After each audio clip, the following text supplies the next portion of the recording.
Growing season is still months away, but if you're like us, you know that failing to plan your garden means planning to not meet your goals. So we're gonna go over the 3 stages of how we plan our garden so that you have a framework that sets you up for success.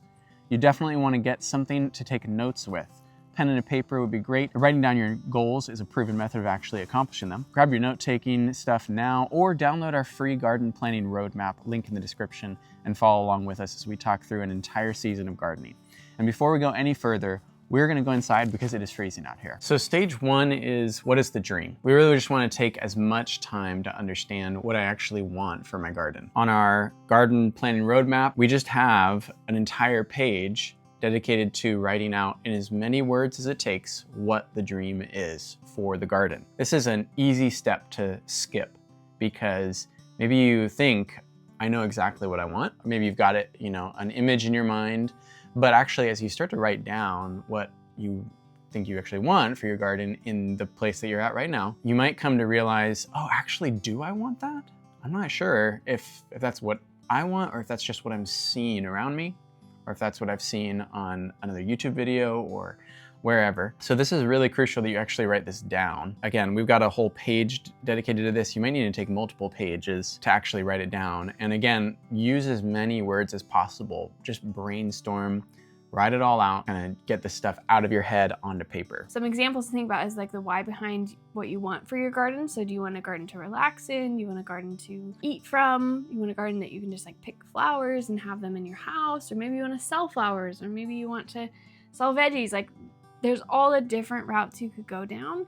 Maybe you want a more wild looking garden. Maybe you want a more contained looking garden. Like, you need to think about the things that attract you, the things that you like the sound of, the things you like to see, and you need to be able to articulate those things, or else you'll just end up with something that's not what you want. For us, in this spot that we're at right now, this is not where we think we'll be gardening forever because we're renting this house. We're really grateful to be here. But some of our dreams for this place is that in all of the growing spaces that we have right now, and all the growing spaces that are possible to grow in, we want to just have full gardens. That sounds simple, but we want our garden beds to be packed with stuff, just no bare soil. Obviously, where there's no plants, we'll have mulch. We want to just have these full perennial gardens at a certain degree. We also want to grow vegetables. It would be great if we could move toward, and again, this is the dream, is we want to grow 100% of our veggies because it's probably possible.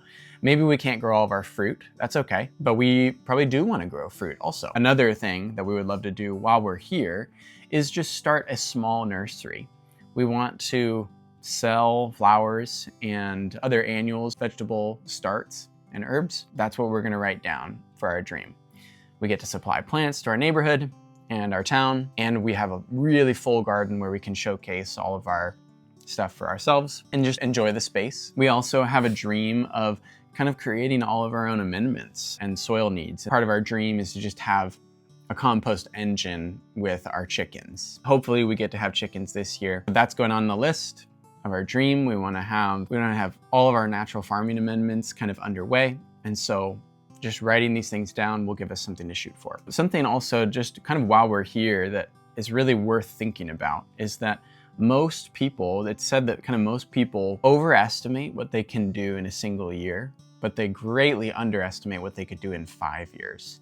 And that's so true with gardening, like so true, because soil, if you're planting in a brand new spot, year 1, it might work, but really it's not until year 2, 3, 4, where your soil is kind of used to having those roots in it. So your perennials will really come into bloom. Your fruit tree production or berry production will actually start clicking after 5 years. Really working in 5 years. And just your soil will be ready to grow all the annuals that you plant in it by the end of 5 years. So just keep that in mind. This is a big thing with dreams. You don't want to set yourself up and have all these expectations that it's going to happen immediately. But you probably are underestimating what you could get in 5 or even 10 years. So that's a lot of what we're doing in the dream stage. So the next stage is taking stock of your resources, like what is available to you. So the first would be like your physical space. So mapping out what you can do with the space that you have. Like, what is the space? This would be measuring the space, drawing the space. I think for me, looking at something with my eyes doesn't actually tell me enough information about how many plants I can put there. And it's really easy to overplant and crowd out things, is what I've found. And so, or underplant. Underplant, yeah. I struggle more with overplanting. You want to know the exact parameters of the spaces that you have so that you can plan accordingly, because if you're buying a seed packet and has 25 seeds in it, but you actually have enough space for 50, then you probably want to buy 2 seed packets, you know? So that really helps you understand what you need if you can draw out your space. If you're using the roadmap, there's graph paper in there, and you can draw a rough sketch of your property by using some basic measurements. This doesn't have to be precise like you would if you were going to build a house or something like that. You just need to know the basic feet of the garden bed. How many, you don't need to know necessarily inches, but how many feet you have. You want to make sure to write down the measurements on your little map, on your graph paper, because you'll want to refer back to it lots of times. And then the last thing you want to do when you're drawing that map is you want to calculate your square footage. So that helps you know the compost you need and the amendments you need, as well as how many plants you can plant. So it's a really helpful number to have and to refer back to multiple times. Next, you're going to take stock of what your garden needs. This is going to be unique to every single person, and every garden. So you want to ask the questions, how is my soil and how are my plants? You don't have plants in the ground right now. Maybe you have some perennials that are wintering, or if you're watching this at another time, maybe you do have plants in the ground. So when you ask, how is my soil? What you want to be thinking about is organic matter, tilth, fertility, and nutrients. If you're familiar with the soil that you've got, if you've been growing there for a little bit, then you know. But if you haven't, you actually probably want to get your hands in the soil and just see, is it super compact? Like, am I able to just work my bare hand into my garden bed?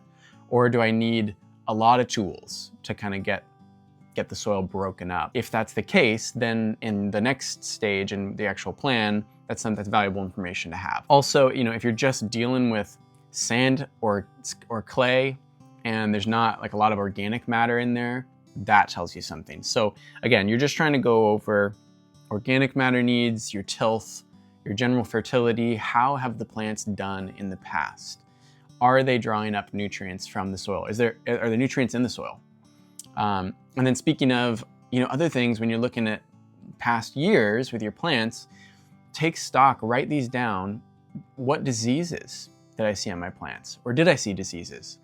What plants may have struggled? So for us, last year, our cucumbers kind of got neutered by disease. And so that's going to inform our planning, which will be stage 3 for this coming season. You also want to ask about things, ask yourself, how was the pest pressure last year? What kind of pests did I see? Write it down. We had just a swarm of earwigs last year, and they kept mowing down our young flowers, and it sucked. And they got all up in our Napa cabbages. That's good information to have. You just want to be thinking about, how are my plants doing? Is there disease somewhere that I can kind of treat in the coming season? You're just taking stock of what does my garden need. Okay, so the last part of my resource section of the roadmap is your personal resources. So this is time, money, and energy. So time, how many hours do you want to devote to your garden? If you want to devote 5 minutes a week, you should know that, and probably just plant a couple pots. If you're an avid gardener and are okay spending hours on the weekends in your garden because that is what you love and enjoy, then you can do more. But you need to understand that it's like, it will take time, and the more you do, the more time it takes. Money is, pretty obvious. Making a budget, actually tracking your expenses. It's easy for it to get away from you, and you actually spend a lot of money on gardening when you don't really need to. But there's just so much that's pushed on gardeners to buy. You need this thing, you need that thing, and so it's easy to spend a lot of money. It's easy to spend $200 on Dahlia tubers. It's easy to the money just slips away. So having a budget, tracking it, paying attention, it's really going to help you garden cheaply. And then the third thing is energy. So you need to just understand, where are you in life? So we've got 2 kids. We've got another one on the way. We both work full time. There's not a ton of energy to be devoted to the garden, so we have to think about that. For us, we're super gardeners. Not that we're masters at it or anything, but we love gardening. We love just being out there. So we're gonna spend every single evening in the spring and summer just hanging out in our garden and doing stuff. For the personal energy, this one is arbitrary. Consider, what are my capabilities right now? But for the time and money, you actually can think ahead and just think realistically, this coming growing season, how much time am I willing? And so if it is 5 minutes, 5 minutes a day, that's fine. That's totally fine. You actually need to write that down so that you know. Again, writing things down helps you remember, helps you actually gain clarity and specificity, moves you toward accomplishing your goals, setting reasonable goals, all of that. Also write down a budget. Just write down, think through your finances, write down a number that you won't cross the line on. Sometimes even working with less money forces you to get creative. Maybe you just need to start making more of your own compost. Maybe you need to hit up, the guy who lives a couple miles out of town, has a horse who's pooping a lot. And you need to figure out how to get some of that manure back to your place so you can compost it, which is what we're doing. Try and generally think about how many hours a week am I willing to devote to my garden and how much money am I going to spend. Now that we've taken stock of what we've got to work with, we're going to move on to stage 3, which is what is the plan? We're actually going to map out my plan, and we've got some questions to kind of get you started. Just some topics. These are like the basic things that you need to be thinking about as you're planning your garden. So the question of a section is, what can I do this year to work towards my dream garden? So the first question is, what will I plant? So you want to go to the growing pages in the roadmap. And on the growing pages, you've got all the different categories. So you got veggies, flowers, cut flowers, herbs, all those things. And it's not a full list. You can add your own things or, not do the things on the list and do something different. But it's a way to get started and thinking about what you could grow. Start there. And the next part is, where will I plant all of these plants? And this is where you're going to go back to your map that you made earlier. And you're going to plot out where you're going to plant them. You're going to look at where's their full sun, what plant needs full sun, what can do shade. There are some things you don't want to plant close to each other that, would be really negative to be near each other. So you just want to pay attention to stuff like that when you're planting your garden. So then you have your garden bed and soil prep. So this is the stage where you want to go outside before planting season and you want to make sure your beds are ready for you to plant in. So this is the section you'd go back to your garden tilth. You'd talk about needs you have for your amendments, all those different things. You want to think about those needs. You want to make your amendments. A good rule of thumb too is if you can get all of your beds prepped at the latest 1 month in advance, because that way all of the compost and everything that you've got has kind of time to settle and the microbes get to know each other, the nutrients get into the soil. And then the final section that you want to start thinking about, the final step, is seed starting and propagation. This is where you want to map out on your calendar. You want to know your last frost date. You want to map out how long these seeds need to be started inside, or are you going to direct sow them? Probably 1 to 2 weeks after your last frost date. So you want to put all that information on your calendar. We use Seed Time. We have a lifetime account with Seed Time because of how much we love gardening. There's a free version of Seed Time. If you're doing some basic veggies and flowers, you can use the free version, and it just is really helpful because you just pick where you're going to grow and it populates it in the calendar for you. And then you can see, okay, well, on February, whatever, I need to start this plant. And then on this date, I need to transplant it in the garden. And it just does it for you, so it's super helpful. So I highly recommend checking out their free version. I highly recommend checking out Seed Time. And the other thing about Seed Time that I really appreciate is they're always doing updates and making it better.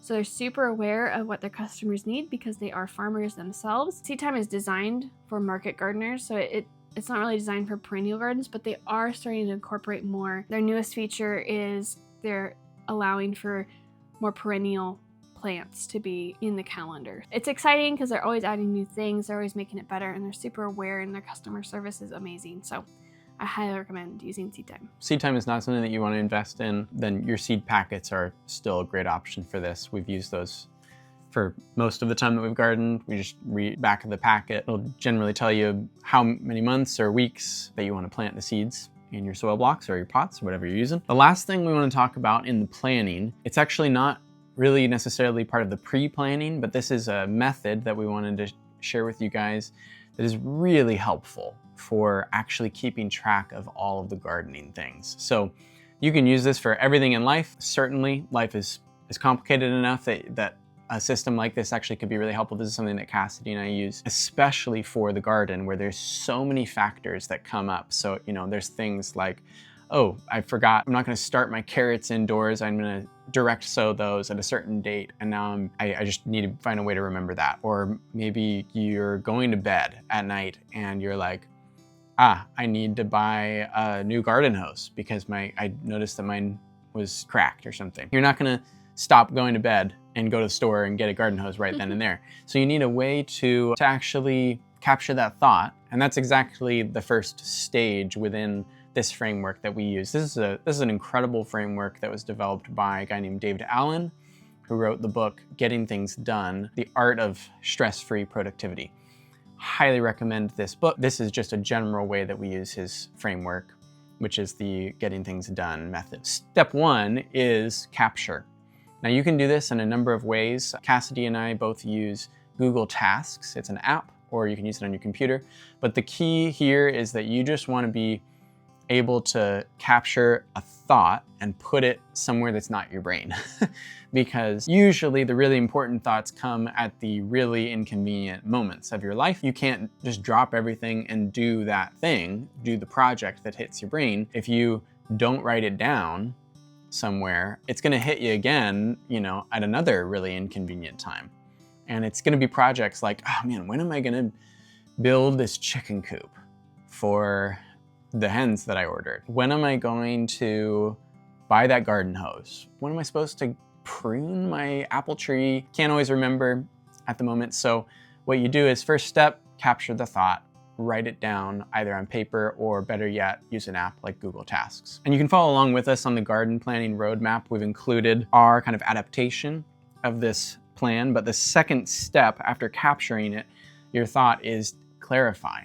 And you are just gonna ask a couple simple questions here. So for clarify, you wanna ask the question, is this actionable? Maybe the thought is, gosh, I think that I do need some more organic matter in my soil. I probably need some more compost. There is something that you could do about that, for sure. But if it's not immediately actionable, like you have all of the stuff to make compost and whatnot, it's possible that you actually could delegate this task. And so the questions you're asking is, if it's not actionable, do I delegate this or do I save it for later? For the compost thing, I am gonna delegate it. I'm gonna call up a local company and have them deliver some compost for me. Great, problem solved. Another example would be, you wanna get into some natural farming amendments. On this channel, we talk a lot about indigenous microorganisms, culturing those and creating natural pesticides and fungicides and stuff like that. Maybe you're like, yeah, I actually really would like to get into IMO, but it's nebulous in my brain. I think I've just heard about it a couple times and I don't really know what to do with it. It's not quite actionable. You still want to write it down. It ended up on your capture list. When you're clarifying it, you actually want to move it from your capture list to your save for later. So if you're doing this with paper, which is totally cool, that would be something where you actually write it down on a piece of paper and then you file it. And your file should be saved for later. And it's just something that you'll maybe check in on once a month. If you're using the Google Tasks app like us, we have a different list within the Google Tasks app that's just the someday maybe. And we just put everything that's like, I know about that, but I don't know when I'm gonna really get into that. So the other option for the clarify stage is it actionable? Yes. Now you're just gonna ask a very simple question. Can I do this project or this task in 2 minutes or less? This alone will save you so much heartache and pain and frustration. If the answer is yes, I can do this in 2 minutes or less, just do it now. Just do it right away. Don't let it clog up any more of your brain space. We're talking about things as mundane as like, I just need to clean up the tools that are scattered through my garden. If the answer is no, I can't do this in 2 or less minutes, now you move that to the stage 3, which is gonna be organize. And this is where you wanna ask the question, where does it belong? Where does this project belong? There's 3 main places that you'd put it. So you wanna ask, is this task time specific or context specific? So a time specific example for gardening is maybe you wanna do some succession planting. In the cooler fall months, you wanna grow another bed of lettuce. It's July, and you're thinking, oh, I wanna make sure that I don't forget the lettuce. That would be something that's great. You've captured it, you've gone through, it's not actionable right now. It is something that you can take action on, but it's not immediate. and you can't quite do it in 2 minutes or less. So now you're saying this is time specific. And what you want to do is actually transfer it from your list to your calendar. If I'm going to direct sow, when do I need to do that to have a nice fall lettuce crop? If I'm going to start seeds, when do I need to do that again to have a nice fall crop of lettuce? And then it's out of your brain. Again, problem solved. And then you kind of can address it once you get down the road. But you have it on your calendar and it'll hit you a reminder. The other option is that it could be context specific. Maybe you're building a chicken coop and you need an extra set of hands. The context demands that you have another person helping you. You can't just do this whenever. So you also put this on your calendar. You're also gonna create a task to ask your friend for help or ask a family member and get some extra hands. You're gonna need to set up a time when they can do it and that you can do it, so that'll go on your calendar as well. On the other side, something that's not context or time specific would be just your projects, your general projects. So we have project lists, and what you can do is you can create thematic lists. So maybe this is for my veggies, this is for my fruit trees, this is, this list is for my flowers, whatever. Or you can just have a huge list, which is totally cool as well. But the question you're asking is, what is the next smallest task that I can take or that I can accomplish to work toward finishing the project? Because you can't actually tackle a project, you tackle the task related to the project, to actually completing it. Growing vegetables would be a great example. I want to grow a tomato plant. So what is the next smallest action that I can take? Have I bought seeds? No, I haven't. I probably need to do that. And that becomes your next action. And then once you kind of actually accomplish your next smallest action, the ball is rolling and you're more likely to just continue the projects underway. The last couple stages of this framework are pretty intuitive. You definitely want to have at least a weekly reflection time. You're just asking, how is it going? How are all my projects going? You're asking the questions, am I still organized? Or do I have thoughts that are swimming around my head that I haven't captured yet? And then you just generally want to maybe just reflect on, am I achieving my goals? Maybe you had a goal of growing cucumbers or growing cabbage to make sauerkraut this year. How are my cabbages doing? What do I need to learn for next season? Or for, should I start some more because these ones got munched down by earwigs? You need at least a weekly reflection. And then you probably want maybe a monthly check-in to kind of just go over the really big picture. How am I actually progressing toward achieving my dream garden? And then finally, of course, you need to engage, which just means doing the work. You just got to actually do the work. Ask the question, am I finishing my projects? Not just, am I keeping busy? Am I actually finishing projects and checking them off the list? Be honest with yourself. Another thing that you can do in this stage that we find really helpful is to identify what we call the slowest hikers. This is a term that I got from a guy named Greg McEwen who wrote a book called Essentialism. The slowest hiker is just whatever it is that is stopping you from moving forward or progressing. And if you were to remove that, then you would actually finish the project. Guys, thanks for watching that video. If this was helpful, please let us know in the comments. And make sure that you do actually grab the garden planning roadmap that we've provided. We find this really helpful. This is not something that is going to solve 100% of your problems, but it will get you started. Really encourage you to just actually engage with each stage of the planning process. We found this super helpful. Hope you guys do as well. Thanks for watching.